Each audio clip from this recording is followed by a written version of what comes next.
ನಮಸ್ಕಾರ ಎಲ್ರಿಗೂ. ನಾನಿವತ್ತು ಸಿಂಪಲ್ ಆ್ಯಂಡ್ ಟೇಸ್ಟಿಯಾಗಿರುವಂತಹ ಸಜ್ಜಿಗೆ ರೊಟ್ಟಿ, ರವಾ ರೊಟ್ಟಿ ಹೇಗೆ ಮಾಡೋದು ಅಂತ ಹೇಳಿಕೊಡ್ತಾ ಇದ್ದೀನಿ. ಇಲ್ಲಿ ನಾನು ಒಂದು ಮೀಡಿಯಮ್ ಸೈಜ್ ಈರುಳ್ಳಿ, ಒಂದು ಚಿಕ್ಕ ಪೀಸ್ ಶುಂಠಿ, 2 ಹಸಿಮೆಣಸಿನಕಾಯಿ ಮತ್ತು ಕರಿಬೇವು ಸೊಪ್ಪು ಮತ್ತು ತೆಂಗಿನಕಾಯಿ ತುರಿದಿಟ್ಕೊಂಡಿದ್ದೀನಿ. ಇಲ್ಲಿ ನಾನು 2 ಕಪ್ ಆಗುವಷ್ಟು ರವಾ, ಬಾಂಬೆ ರವಾನ ತಗೊಂಡಿದ್ದೀನಿ. ಇದಕ್ಕೆ ನಾನು ಇಂಗ್ರೀಡಿಯೆಂಟ್ನ ಹಾಕ್ಕೊಳ್ತಿದ್ದೀನಿ.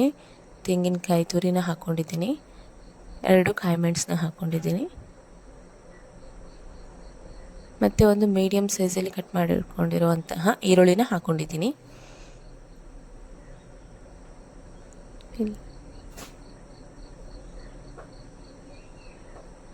ಶುಂಠಿನ ಹಾಕ್ಕೊಂಡಿದ್ದೀನಿ. ಒಂದು ಸ್ಮಾಲ್ ಸೈಜ್ ಶುಂಠಿ ತಗೊಂಡು ಅದನ್ನು ಚಿಕ್ಕ ಚಿಕ್ಕದಾಗಿ ಕಟ್ ಮಾಡಿ ಹಾಕ್ಕೊಂಡಿದ್ದೀನಿ ಮತ್ತು ಒಂದು ಕರಿಬೇವು ಸೊಪ್ಪನ್ನು ಹಾಕ್ಕೊಂಡಿದ್ದೀನಿ. ಎಲ್ಲ ಹಾಕ್ಕೊಂಡು ಇಲ್ಲಿ ನಾನು ನೀರು ಹಾಕ್ಕೊಳ್ತಾ ಇದ್ದೀನಿ. ನೀರು ಹಾಕ್ಕೊಂಡು ಮಿಕ್ಸ್ ಮಾಡ್ಕೊಳ್ತಿದ್ದೀನಿ.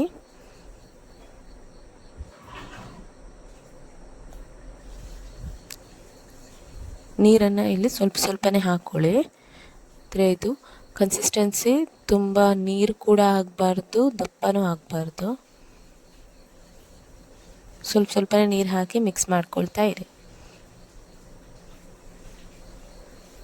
ಇದಕ್ಕೆ ಬೇಕಾದರೆ ನೀವು ಕ್ಯಾರೆಟ್ನ ಹಾಕ್ಕೊಳ್ಬೋದು, ಕ್ಯಾರೆಟ್ನ ತುರಿದು ಬಿಟ್ಟು ಹಾಕ್ಕೊಳ್ಬೋದು, ವೆಜಿಟೇಬಲ್ಸ್ ಯಾವುದಾದ್ರೂ ಹಾಕ್ಕೊಳ್ಬೋದು.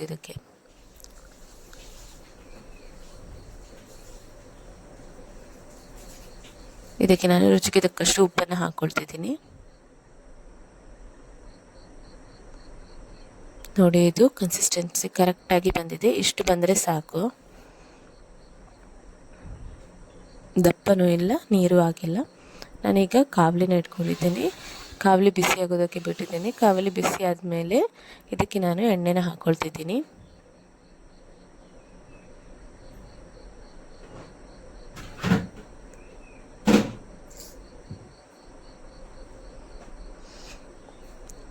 ಇವಾಗ ನಾನು ಇದನ್ನು ಹಾಕ್ಕೊಂಡು ನಿಧಾನಕ್ಕೆ ಇದನ್ನು ಸ್ಪ್ರೆಡ್ ಮಾಡ್ಕೊಳ್ತಿದ್ದೀನಿ.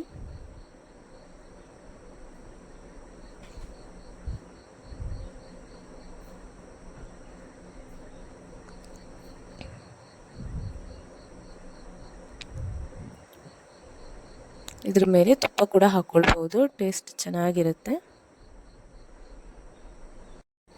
ಇವಾಗ ಇದನ್ನು ನಾನು ಮುಚ್ಚಿಟ್ಕೊಳ್ತಾ ಇದ್ದೀನಿ. ಮೀಡಿಯಮ್ ಫ್ಲೇಮಲ್ಲಿ ಇಟ್ಟಿದ್ದೀನಿ ಗ್ಯಾಸ್ನ. 2 ಕಡೆ ಇದನ್ನು ಚೆನ್ನಾಗಿ ಬೇಯಿಸ್ಕೊಳ್ಬೇಕಾಗತ್ತೆ. ನೋಡಿ, ಈಗ 2 ಕಡೆ ಕೂಡ ಚೆನ್ನಾಗಿ ಬೆಂದಿದೆ. ಮತ್ತು ಬ್ಯಾಕ್ ಸೈಡ್ ಕೂಡ ನಾನು ಇದಕ್ಕೆ ತುಪ್ಪನ ಹಾಕ್ಕೊಳ್ತಾ ಇದ್ದೀನಿ.